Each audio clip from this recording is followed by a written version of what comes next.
आपके अपने YouTube channel Haldi Ghati coaching classes में। देखिए, आज अपन कुछ महत्वपूर्ण क्वेश्चंस करने वाले हैं और काफ़ी इंपॉर्टेंट प्रश्न लेकर आया हूँ मैं आप सभी के लिए। चैनल पर नए हो तो चैनल को जरूर सब्सक्राइब कीजिएगा। चलिए, पहला प्रश्न हमारे सामने है और पहला प्रश्न ये कहता है, प्यारे विद्यार्थियों, कि निम्न में से पृथ्वीराज चौहान का दरबारी कवि नहीं था? चंद्रबरदाई, आसाधर, सारंगधर या पद्मनाथ? तो प्यारे विद्यार्थियों, इसका राइट आंसर क्या होगा? इसका राइट आंसर होगा पद्मनाथ। ये वही पद्मनाथ है जिसने कानड़देव प्रबंध और वीरम देवरी भात नामक ग्रंथ लिखा था। ये प्रश्न काफ़ी एग्जाम की दृष्टि से आईएमपी हो सकता है, एग्जाम में छप जाए। ठीक है, आगे बढ़ते हैं नेक्स्ट प्रश्न की ओर। अगला प्रश्न कहता है, प्यारे विद्यार्थियों, कि वह कौन सा युद्ध है जिससे कर्नल जेम्स टोड ने मेवाड़ का मैराथन कहा है? तो आपको जल्दी से बताना है किस युद्ध को कहा है। हल्दी घाटी के युद्ध को है, दिवेर के युद्ध को कहा, कुंभलगढ़ है या फिर बयाना है? तो इसका राइट आंसर प्यारे विद्यार्थी हो जाएगा दिवेर का युद्ध। कौन सा युद्ध है? दिवेर का युद्ध राइट आंसर है। और ये भी वेरी इंपॉर्टेंट प्रश्न है, क्योंकि ऐसे प्रश्न एग्जाम में अवश्य छपते हैं, तो आप सभी को याद रखना है।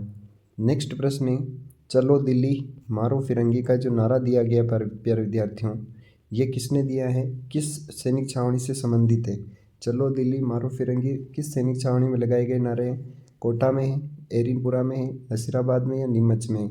देखिए, यहाँ पर प्रश्न एरिनपुरा से संबंधित पूछा गया है। चलो दिल्ली मारो फिरंगी, तो एरिनपुरा इज राइट आंसर हो जाएगा। राजस्थान के अंदर सबसे पहले क्रांति की शुरुआत हुई थी प्यारे विद्यार्थियों 28 मई 1857 को। 28 मई 1857 को जो शुरुआत हुई थी वो आपके नसीराबाद से हुई, नसीराबाद सैनिक छावनी से। ठीक है, सबसे ज़्यादा विद्रोह हुआ था वो आपके एरिनपुरा में हुआ, और ये 21 अगस्त को हुआ था। आप सबको पता है, एरिनपुरा में 21 अगस्त 1857 को ये विद्रोह हुआ था, आप सबको पता होगा। ठीक है, तो इसका राइट आंसर एरिनपुरा हो जाएगा। नेक्स्ट प्रश्न की बात करते हैं। आगे का प्रश्न कहता है, बिजोलिया किसान आंदोलन से निम्न में से किसका संबंध नहीं रहा है? कौन है बिजोलिया किसान आंदोलन जिनका संबंध नहीं रहा है? साधु सीताराम दास है, विजय सिंह पथिक है, रामनारायण चौधरी है या मोतीलाल तेजावत? देखिए, साधु सीताराम दास को तो बिजोलिया किसान आंदोलन का जनक कहा जाता है। राजस्थान में किसान आंदोलन का जनक विजय सिंह पथिक हैं। रामनारायण चौधरी ने बिजोलिया किसान आंदोलन, बेगू किसान आंदोलन का नेतृत्व किया था, जबकि मोतीलाल तेजावत ने एक ही आंदोलन चलाया था, इसलिए यहाँ पर राइट आंसर हो जाएगा मोतीलाल तेजावत। नेक्स्ट प्रश्न की ओर चलते हैं। राजस्थान एकीकरण के समय प्रथम चरण में गठित मत्स्य संघ में सम्मिलित रियासतें वे ठिकाने, कौन कौन से ठिकाने और रियासतें रही हैं, इसके बारे में आंसर देना है। तो अलवर, भरतपुर, धौलपुर, करौली, भरतपुर, अलवर, धौलपुर, कोटा, अलवर, धौलपुर, करौली, कोटा, भरतपुर, धौलपुर, करौली, कोटा, इनमें से कौन सा राइट आंसर होगा? तो याद रखना, यहाँ पर ए राइट आंसर हो जाएगा। ABCD, अलवर, भरतपुर, अलवर, धौलपुर, करौली, और यहाँ पर एक ठिकाना था जिसका नाम था नीमराना ठिकाना। याद रखना, ये एक ठिकाना प्लस 4 रियासतें थी, और ये मत्स्य संघ का जो गठन किया गया, ये याद रखना आपकी तारीख आती है 18 मार्च। कौन सी तारीख आती है? 18 मार्च 1948 की बात है। 18 मार्च 1948 की बात है, जिस समय मत्स्य संघ का गठन हुआ, और ये मत्स्य संघ का गठन नाम किसने दिया? तो के मुंशी ने दिया है। चलिए, नेक्स्ट प्रश्न की ओर चलते हैं। अगला प्रश्न है, अलाउद्दीन खिलजी ने रणथंभौर पर कब आक्रमण किया? देखिए, काफ़ी इंपॉर्टेंट प्रश्न है और एग्जाम में ऐसे प्रश्न पूछे जाते हैं कि अलाउद्दीन खिलजी ने रणथंभौर पर कब आक्रमण किया? 1289 में, 1305 में, 1301 में या 1304 में? तो रणथंभौर में याद रखना राजस्थान का प्रथम शाखा होता है, और ये प्रथम शाखा 1301 में हुआ था। इस समय यहाँ का शासक था, उसका नाम आता है प्यारे विद्यार्थियों हमीर देव चौहान। कौन था? याद रखना, हमीर देव चौहान जो है वो रणथंभौर का शासक था। तो यहाँ पर हमीर देव चौहान ने केसरिया किया था, और इनकी पत्नी जो यहाँ पर इन्होंने जौहर किया है, और बहुत सारी घटनाएं जो मानी जाती है रणथंभौर से, क्योंकि ये राजस्थान का पहला शाखा था, जबकि राजस्थान का सबसे बड़ा शाखा चित्तौड़गढ़ का शाखा है। ये आपको विशेष जानकारी रखनी है। हमीर देव की पत्नी थी रंगा देवी, जिन्होंने यहाँ पर जौहर किया, और हमीर देव चौहान ने यहाँ केसरिया किया था। इनकी एक बेटी भी थी, आपको पता होगा, जिन्होंने काफ़ी इतिहास उनका चर्चा में रहा है। उनके लिए कुछ कोटेशंस है, वो काफ़ी इंपॉर्टेंट होते हैं एग्जाम की दृष्टि से, वो भी आपको याद रखना है। नेक्स्ट प्रश्न की ओर चलते हैं। आगे का प्रश्न है, राजस्थान के गांधी कहलाते हैं। राजस्थान के गांधी कौन कहलाते हैं? गोकुल भाई भट्ट हैं, फुल्ला भाई देसाई है, माणिक्यलाल वर्मा है या अब्दुल गफ्फार खां है। तो राजस्थान के गांधी जैसा कि आपको पता है प्यारे विद्यार्थियों, गोकुल भाई भट्ट को कहते हैं और इन्हें सिरोही प्रजामंडल का जो है वो संस्थापक माना जाता है, याद रखना। सिरोही प्रजामंडल का क्या माना जाता है, संस्थापक भी माना जाता है, ये भी याद रखना। माणिक्यलाल वर्मा को मेवाड़ का गांधी कहते हैं। माणिक्यलाल वर्मा को याद रखना, मेवाड़ का क्या कहते हैं, गांधी कहा जाता है। मेवाड़ का गांधी कहा जाता है माणिक्यलाल वर्मा को, जिन्होंने मेवाड़ प्रजामंडल की स्थापना करी थी। Very very important. नेक्स्ट प्रश्न की ओर चलते हैं प्यारे विद्यार्थियों। अगला अपना प्रश्न है, देखिए काफ़ी इंपॉर्टेंट प्रश्न है ये। बीजक की पहाड़ी स्थित है। चलिए इस प्रश्न का आंसर दीजिए। बीजक की पहाड़ी कहाँ पर स्थित है? बेराट में है, जयपुर में है, आपके भरतपुर में है या कोटा में? देखो बीजक की पहाड़ी, महादेव पहाड़ी, ये सारी पहाड़ियाँ हैं ना आपके बेराट के अंदर है। और बेराट कहाँ पर है अभी वर्तमान में? तो याद रखना है ये अभी वर्तमान में कोटपुतली में। कहाँ पर है? कोटपुतली बहरोड के अंदर स्थित है। और बेराट सभ्यता रही है जिसकी राजधानी याद रखना, मत्स्य जनपद की राजधानी रही है वो विराट नगर रही है। क्या रही है? विराट नगर, याद रखना है विराट नगर। यहाँ से अशोक का जो शिलालेख है वो भी प्राप्त हुआ था। Very very important. और बेराट से एक नदी निकलती है जिसका नाम है बाणगंगा। बाणगंगा नदी का यहाँ से क्या होता है, याद रखना है, उद्गम होता है। नेक्स्ट प्रश्न की ओर चलते हैं। अगला प्रश्न है, तराइन का प्रथम युद्ध 1191 में हुआ था, ये किसके मध्य हुआ है? देखो तराइन का प्रथम युद्ध के बारे में पूछा गया है। तो मोहम्मद गौरी व गोविंद राय हैं, मोहम्मद गौरी व पृथ्वीराज द्वितीय हैं, मोहम्मद गौरी व पृथ्वीराज प्रथम है, मोहम्मद गौरी व पृथ्वीराज द्वितीय है। तो इसमें राइट आंसर हो जाएगा मोहम्मद गौरी और पृथ्वीराज तृतीय।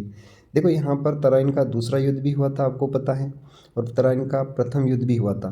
तो तराइन के प्रथम युद्ध में मोहम्मद गौरी की करारी हार हुई थी, जबकि तराइन के दूसरे युद्ध में पृथ्वीराज तृतीय की हार हुई है। ये याद रखना। तराइन का मैदान हरियाणा के अंदर पड़ता है, जो काफ़ी इंपॉर्टेंट प्रश्न होते हैं। पहला 1191 में हुआ और दूसरा 1192 में हुआ। फिर पृथ्वीराज चौहान की गजनी में ले जाकर इनकी आंखें फोड़ दी जाती हैं और इनका जो छतरी बनी हुई है वो पृथ्वीराज चौहान की गजनी में बनी हुई है। नेक्स्ट प्रश्न की ओर चलते हैं। राजस्थान के इतिहास का पिता कहा जाता है। देखिए काफ़ी इंपॉर्टेंट प्रश्न हैं भी। कर्नल जेम्स टोड को कहते हैं, GH ओझा हैं, अंबिका दत्त व्यास है, मुणौत नैनसी हैं। देखिए मुणौत नैनसी को हम कहते हैं, याद रखना, राजस्थान जनगणना का अग्रज और राजस्थान का अबुल फजल कहते हैं। और कर्नल जेम्स टोड यहाँ पर राइट आंसर हो जाएगा, क्योंकि कर्नल जेम्स टोड को हम राजस्थान इतिहास का जनक कहते हैं और घोड़े वाले बाबा के नाम से हम जानते हैं। हमारा नेक्स्ट प्रश्न है, अलाउद्दीन खिलजी ने किस दुर्ग को जीतकर उसका नाम खिरजाबाद रखा है? जालौर है, चित्तौड़गढ़ है, सिवाना है या नागौर है? देखो जालौर का जब जीता था ना, इस समय जबालीपुर या जलालाबाद रखा था।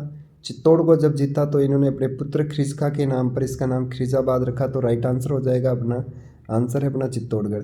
जबकि सिवाना का नाम इन्होंने खेराबाद रखा था, याद रखना। क्या नाम रखा था? खेराबाद नाम रखा है।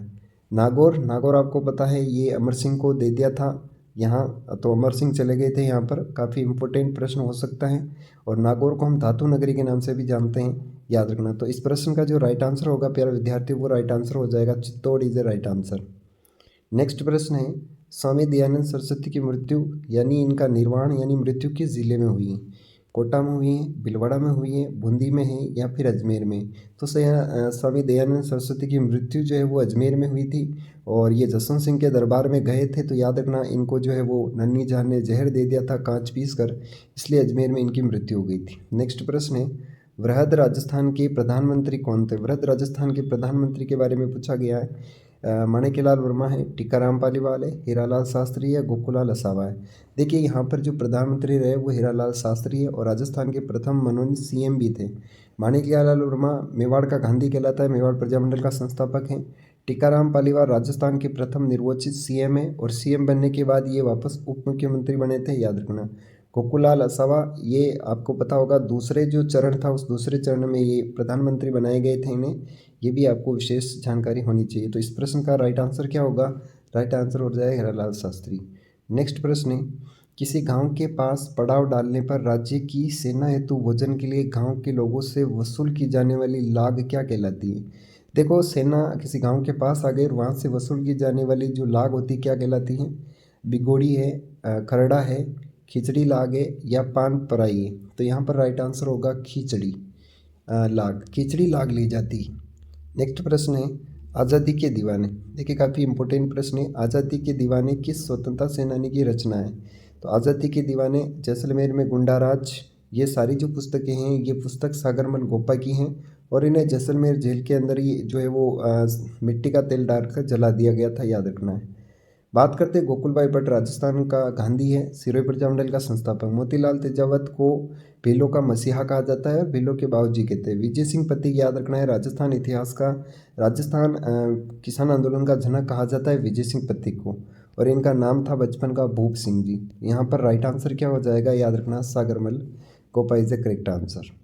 तो प्यारे विद्यार्थियों, आज के 15 प्रश्न अपन यहीं समाप्त करते हैं। क्लास कैसी लगी कमेंट करके ज़रूर बताना, और चैनल पर नहीं हो तो प्लीज़ चैनल को जो है वो आपको सब्सक्राइब ज़रूर करना है। और यह क्लास आपको कैसी लगी इसके बारे में ज़रूर बताना।